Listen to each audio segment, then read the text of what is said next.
Honda Beat! Oh, microwave's done. This is a 1991 Honda Beat, or Beat if you pronounce it wrong. It's incredibly tiny and incredibly fun. And that's really all there is to say about it. Thank you for watching. What do the Beat, a Suzuki Carry, and a Mitsubishi i-MiEV have in common? That's right, they're all dorky. And they're all K cars. K is short for Kei-Jidosha, which is Japanese for light vehicle. So I'm told. Kei-Jidosha is a category of small cars in Japan that's subject to lower tax and insurance rates. To fit into the Kei-Jidosha category, the vehicle must be no longer than 3.3 meters, no wider than 1.4 meters, no taller than 2 meters, have an engine displacement of no more than 660 cc's, and although it's not enshrined in law, Japan's various automakers have all agreed that the vehicle should make no more than 63 horsepower. Most K cars are practical little vans or trucks shaped like boxes to utilize every available centimeter of the max allowable size, like the Subaru Chiffon. How do you think they pronounce that in Japan?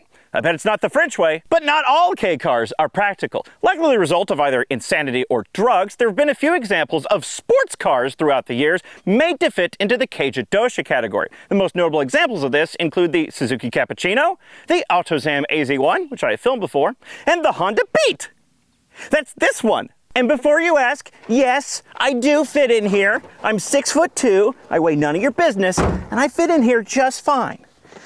Sure, the space between the shifter and the steering wheel is entirely occupied by my left knee. The dead pedal is roughly the size of a Snickers bar, and if I put down the sun visor, I can't see anything at all, but I do fit.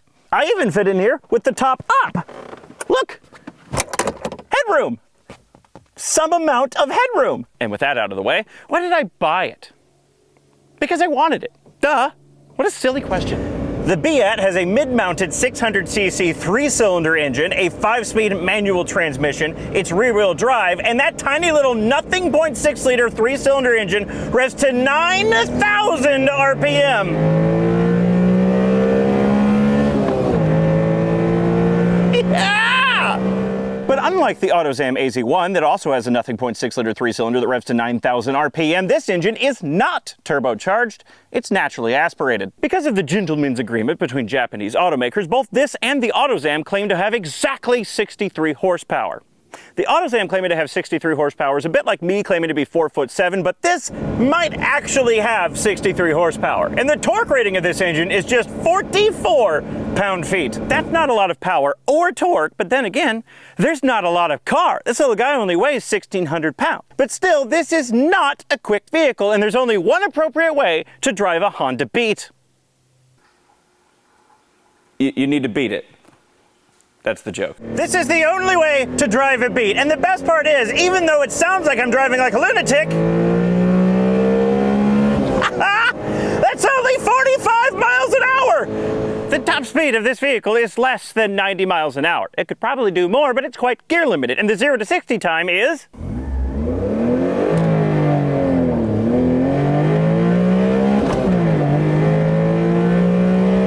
Come on. That's 50. 12.97 seconds, which, if I remember correctly, is slower than a Lada.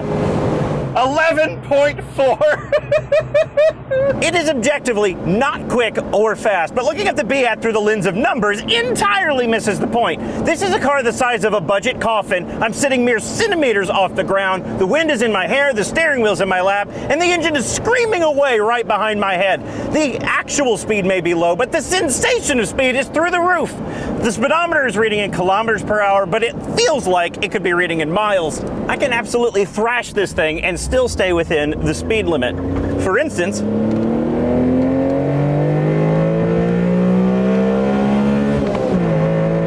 that's 50. That's 60. That's it. This video is brought to you by Factor, ready-to-heat meals delivered straight to your door. Factor meals are incredibly easy to prepare. You just slide off the cardboard cover, stab the film to vent it, and then pop it in the microwave for the prescribed amount of time. But that is much too easy. So to prepare this Factor meal, I'm going to use the heat from the engine bay in my Honda Beat.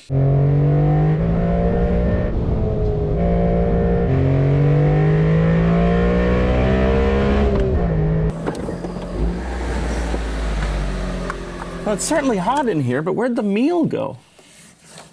Oh, there it is. I forgot to put it in the engine bay. Well, I guess I'll use a microwave. Even though it wasn't cooked in the engine bay of a Honda Beat, this green chili chicken and salsa quinoa is still incredible. And as a reminder, Factor has more than just these bento box meals. They've also got salads like this chicken taco salad, flatbread pizzas, breakfast, etc. If you want to try Factor, head to Factor75.com or click the link below and use code AgingWheelsFB50 at checkout for 50% off your first Factor box plus free breakfast for a year. Again, that's code AgingWheelsFB50 at Factor75.com for 50% off your first box plus free breakfast for a year. Thanks again to Factor for sponsoring this video and sending me delicious food to eat. Most K cars, because they're built within very strict dimension requirements, maximally utilize their available space and are therefore quite practical considering their diminutive size. The Beat is not that. At the front of the Beat is a reverse opening clamshell hood. Up here, the car's various pressurized wet things like the brake master cylinder, power steering fluid, windshield washer fluid, and the spare tire. What isn't up here is any place to put your stuff. Now, you could put something up here if you were creative and didn't so much care about the thing you were transporting, but it wasn't designed to hold anything. For storage space in the passenger compartment, you get the world's microscopicest glove box, this weird tray behind the passenger seat. What is this for? And then an ashtray, if that counts as storage space. And that's all you get for storage space in the passenger compartment, unless you count the tray where the roof folds down into. But at least the Beat has a very large trunk. Lid. Most of the space under this trunk lid is taken up by engine. The actual trunk space in here is microscopic and is only suitable for small, specifically shaped boxes.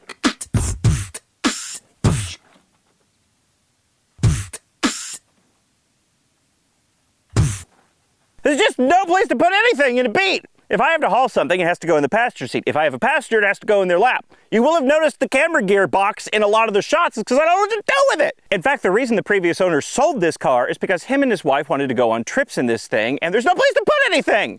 Your vacation might suffer a little bit if you can only take a toothbrush with you. Zebra! The seats and floor mats of the Beat are zebra print. When I got this car, the seats had black vinyl seat covers on them. They were high quality seat covers, but that's a travesty. You don't cover up the zebra. Sure, the passenger seat's a little stained and the driver's seat's a little beat up, but you don't cover up the zebra. 'Tis a crime. Okay, when I say the driver's seat is a little beat up, what I'm mostly referring to is this hole in the right side bolster that has been patched with, and I'm not joking, a sock. Someone in this car's past has sewed a sock over this hole to patch it, and I'm here for it. The floor mats are also zebra print, and on them is this little badge that says Open Air Motoring with a depiction of what's supposed to be a Honda Beat. But I don't look at this little caricature and think Honda Beat. I look at this and think Sinclair C5. Tell me I'm wrong. The Beat has a gauge pod attached to the top of the steering column, which does not adjust in any way. It has a full suite of climate controls, including functional air conditioning. Or at least it was when I wrote that line in the script. It has a stereo with CD changer for all your sick beats, and because this is a Japanese market vehicle, the blinker is on the right side of the steering column. This is a pain point, but at least I know the windshield wipers work through continuous accidental testing.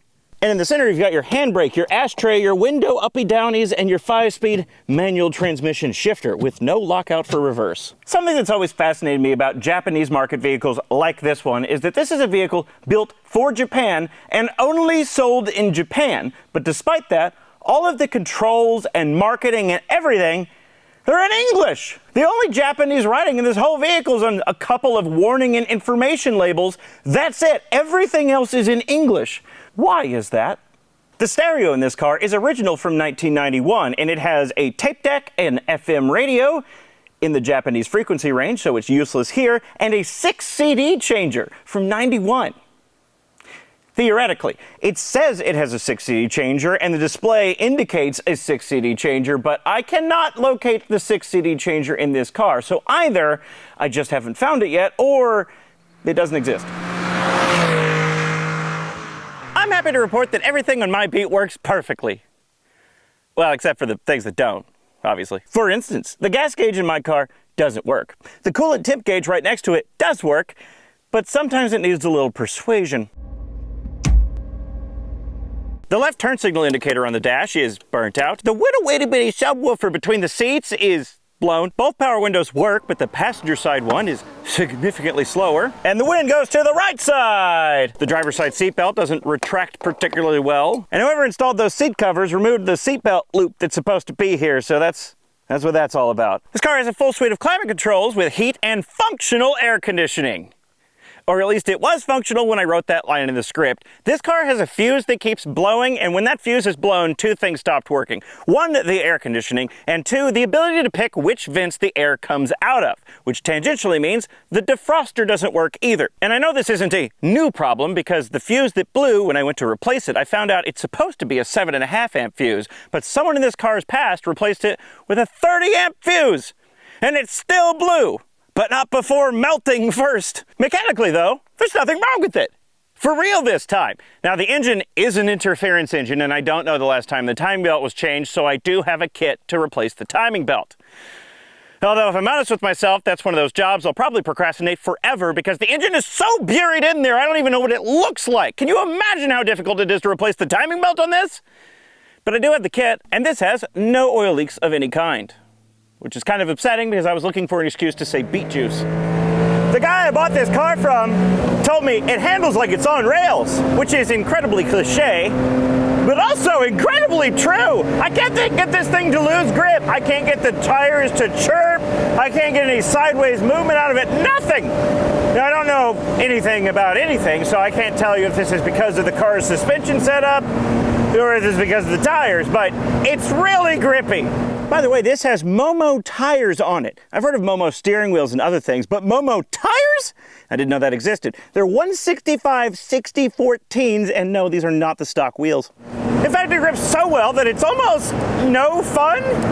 I wanted to move around a little bit, but it doesn't. It just stays put. I know that it will grip, for instance, this corner perfectly fine, and there's almost nothing I have to do. And it also makes it a little bit scary because I haven't reached the limits yet. I don't know how it's going to react once the limits are finally reached.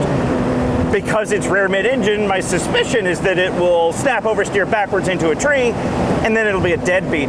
But despite how grippy it is, the suspension's a lot more compliant than you might expect. It's not a Rolls-Royce or anything, but it handles bumps nicely, and there's a lot of body roll. This thing leans hard into the corners, and because it's an open-top convertible, the body has the torsional rigidity of a Slinky. You can feel the whole car twisting even just going down the highway. It is not, and this will surprise no one, a good highway cruiser. I'm doing about 65 miles an hour right now, and the engine's revving at 6,000 RPM in top gear.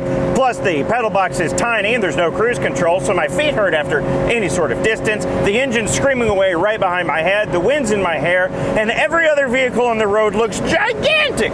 Trucks look like large buildings. This is exhausting to drive for any period of time on the highway. And that's my Honda Beat. This was a total impulse buy. I bought it to have fun with it for a while, and that's it. I don't have any project plans with this. There's no deeper meaning. Perhaps I bought it to procrastinate other projects and videos for a while, but you don't worry about that. Thanks for watching.